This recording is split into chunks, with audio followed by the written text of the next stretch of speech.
I don't have to tell you how scared I was when I saw it. Like, really scared. I didn't believe it was real at first. I thought maybe I was dreaming. But soon after, I concluded that I was dealing with a creature that's out of this world. It isn't every day that you meet with intergalactic, demented creatures or demons from whatever evil places there are. I just found it on my couch one morning after I woke up. It was the oddest and scariest thing I've ever laid eyes on.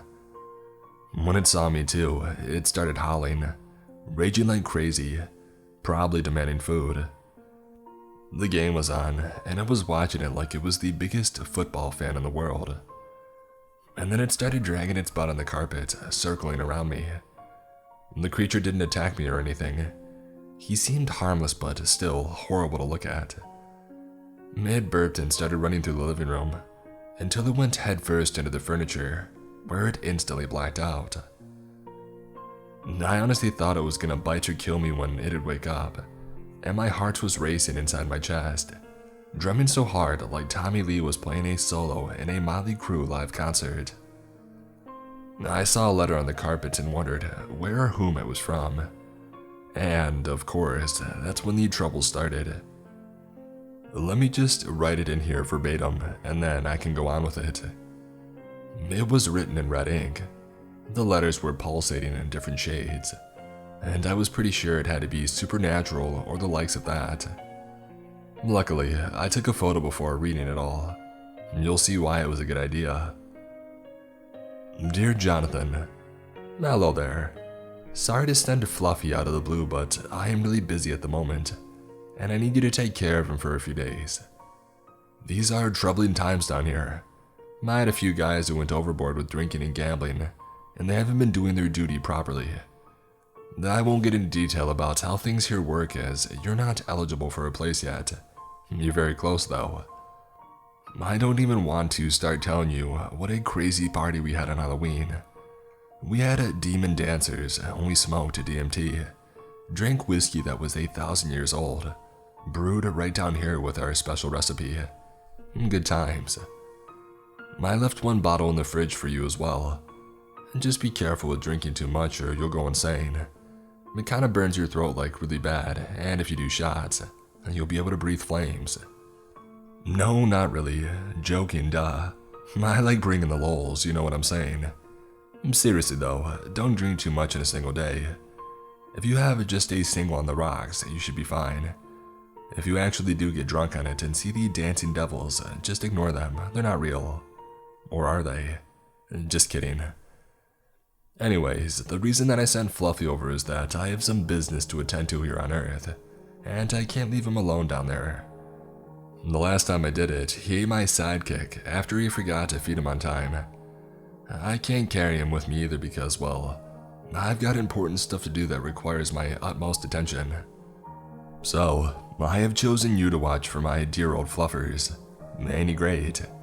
Did he get to run headfirst into the furniture by now? He does that when he's in a new environment. Speaking of, his feeding time is every Wednesday at 12 p.m. sharp. Not a minute earlier, not a minute later. I can't even highlight the importance of that.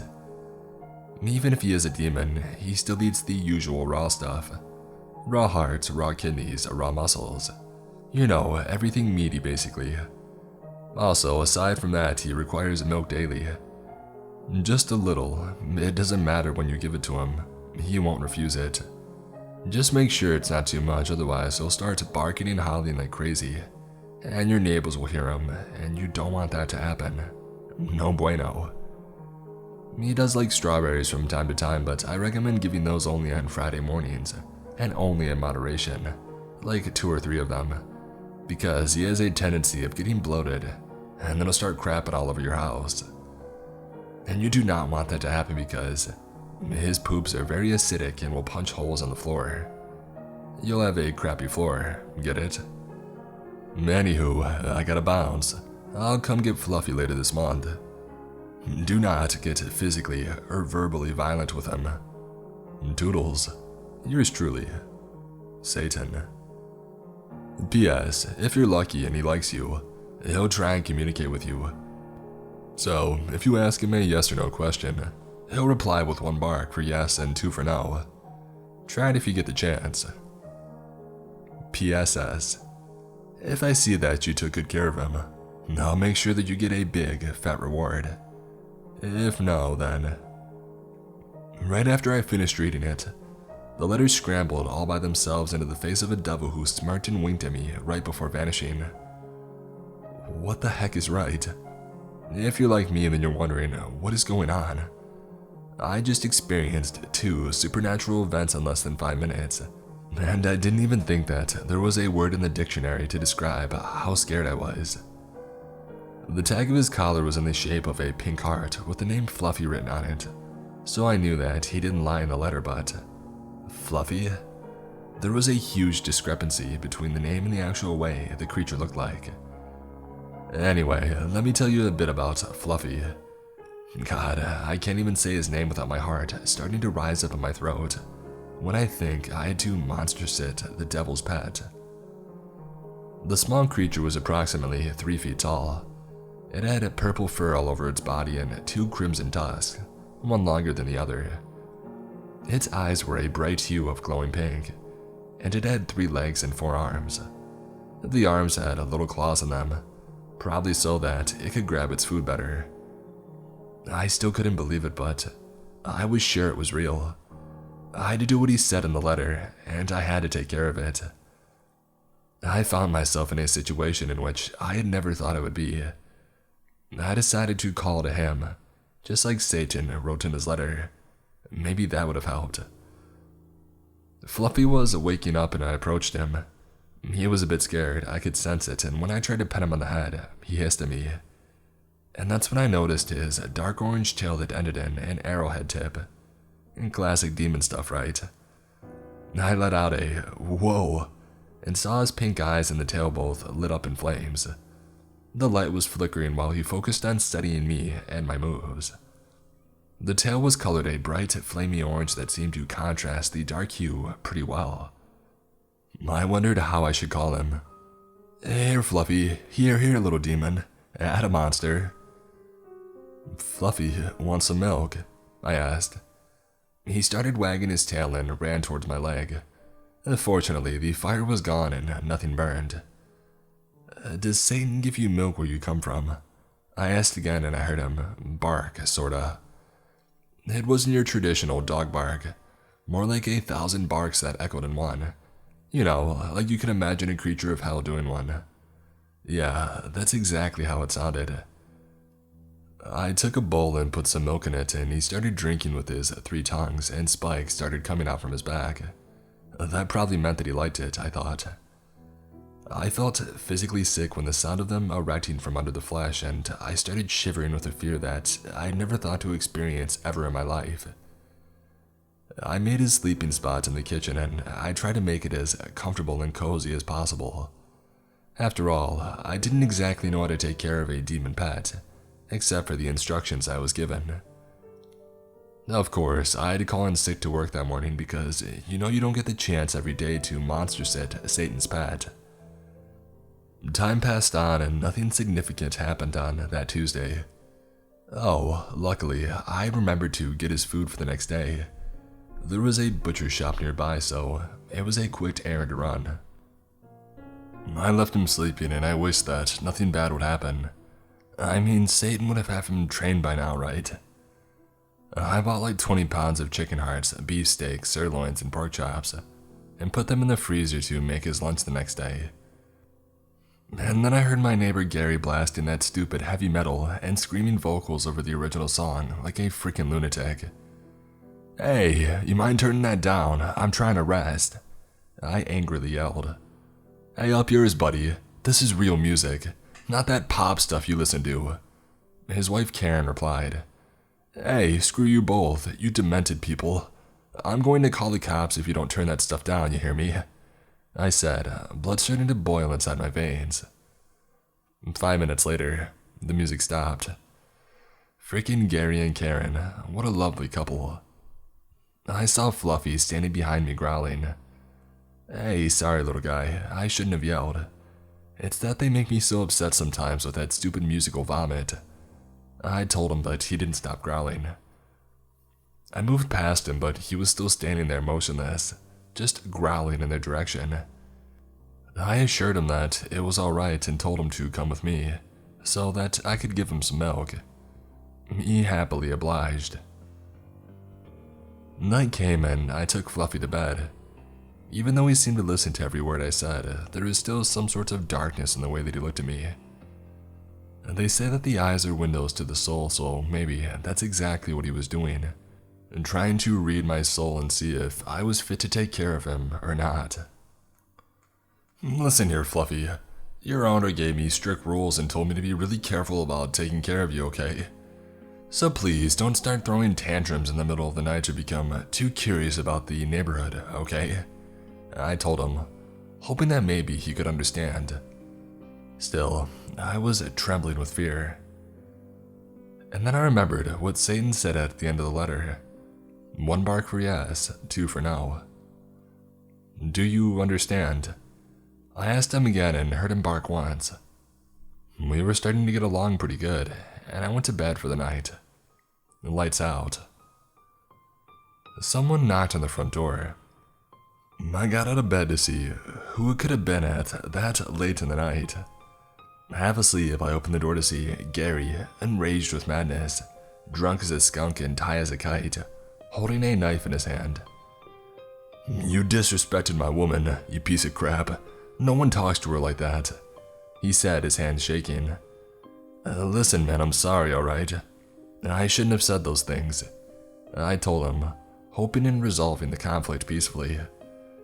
Of course, that wasn't the case. You can't reason with madmen.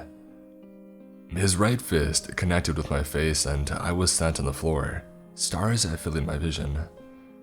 My upper lip split and I felt blood entering my mouth. The salty and coppery taste was something that I haven't felt since I was in a school fight as a kid. I tried to punch back, but I couldn't match his enormous size and strength. He put the knife on my throat and asked me if I wanted to die. I nodded as tears started to form in my eyes. He was pressing the tip of the blade against my neck. I thought that the end would soon follow, and I would die at the hands of a drunken crack addict. He pocketed the knife and spat on my face, telling me that if I ever even looked at them, I would be dead. He ended by saying that if I'd call the cops, he would kill me. Even if I were to be arrested, he would hire a guy to do it, or worse, just cripple me, make it look like an accident. I looked in the corner where the kitchen was, and saw Fluffy standing there, just watching. I shook my head at him, not to make a move, and then I peed myself with fear, the warm liquid staining my pajama pants. Gary punched me one more time in the ribs and I coughed blood on the floor. You're disgusting, he said, right before leaving, slamming the door on his way out. I didn't want to call the cops straight away because fear overtook all my other senses and the guy was crazy. I mean, he could have come back at any second and I never trusted a person as erratic as him. Besides, I had to deal with more important things than my split lip and peed pants. I raised myself, patched my lip, and went to take a shower. I was in and out of sleep for a few hours when suddenly, I jolted awake when I heard the front door slamming shut. Someone was trying to rob me. I had to deal with my demon, a crazy neighbor, and now a burglar. Or maybe it was Gary who had changed his mind and wanted to finish me off for good. Crap, I thought. I didn't have anything to defend myself with. So I took a pencil from my desk so I could jab the guy in the eye if push came to shove. I checked the living room. Nothing. I looked around. Nothing. I went to the kitchen and turned on the lights. Fluffy was standing there with a human arm in his mouth, while his tusks were dripping red. I recognized Gary's tattoos on it before I stumbled and fell down on the floor. Fluffy was different. He was bigger in size and now there were spikes all over him, and they dripped red too. He started wagging his tail and dropped the arm at my feet, barking at me to take it. And then he pushed it again with his tusks toward me. No, Fluffy, what did you do? I yelled. big mistake because his eyes and tail lit up again. Sorry for yelling, didn't mean to. It's just, I'm scared, and you shouldn't have done that, I said. And then I saw Gary's head watching me from the corner of the room. His lifeless, dull eyes frozen with fear. I shrieked and fell on the floor again. And then from across the street, I heard Karen letting out a huge scream, one that woke up the whole neighborhood. I understood why Fluffy did it. He wanted to protect me from the bad neighbor, but he left me with a bad situation on my hands, so I had to think fast. Fluffy, is the rest of the body here in my house? I asked. He barked twice. Did you leave it in their house? I said while I pointed to Gary and Karen's house. Woof. Well, at least we got that figured out. I was afraid that he would have eaten parts of him, and then we would have been in double trouble. He wasn't allowed to eat anything except on Wednesday, remember? I told him to stay put. I got some trash bags for Gary's head and arm and then stuffed them inside the freezer with the rest of the food. Figured, I don't know, maybe he would eat them in a few hours. I then wiped the floor clean with bleach and made sure there wasn't any more blood in the house. Fluffy went to sleep like nothing happened. What in the world? And then I heard the police sirens, and as I watched through the window, I saw them pull up in front of my neighbor's house. I didn't even notice it was morning. I just stood on the side of my bed, petrified. All kinds of scenarios going through my head. Jail for the rest of my life, death row, things like that. 11:30 in the morning. Time passed so fast while I stood there like a statue, still and unable to move, frozen with fear. I heard a knock on the front door. 2 police officers came to ask me questions. They wanted to see if I knew anything about Gary's disappearance. As soon as I started talking, Fluffy started barking. Hey Fluffy, keep it down please. I'm trying to talk with these officers about the tragic accident that happened last night. Do you understand? He barked once. I'm trying to save both of our butts here, I thought. His wife told us that you got in a fight yesterday, Mr. Turner. She said that you were pretty aggressive towards them. Mind telling us why? One of them asked. I looked at the 2 agents over standing on my porch and wished that Fluffy would come and rip their heads off. I wasn't aggressive, officers. It's just sometimes they took that metal music too seriously and forget that other people are living in the neighborhood. It was very loud and I was trying to get some rest. I told them, whimpering. More questions followed, and when I checked the clock, it said 11:51. If that's all, officers, I said, trying to make them leave so I can feed the dog. Got somewhere to be, sport? The agent asked me patronizingly. I shook my head and said that I just needed to feed my dog. He's very hungry. Come on, Gary, leave the man be. We'll be in touch, Mr. Turner.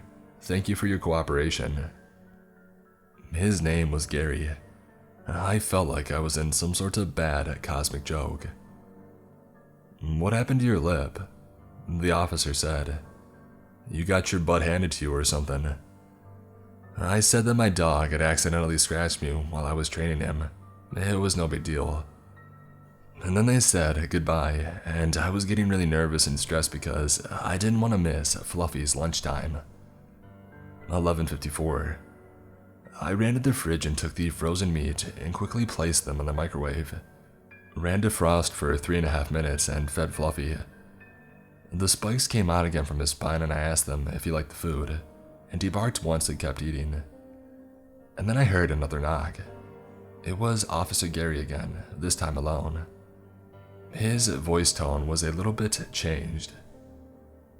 I know you did it, Jonathan.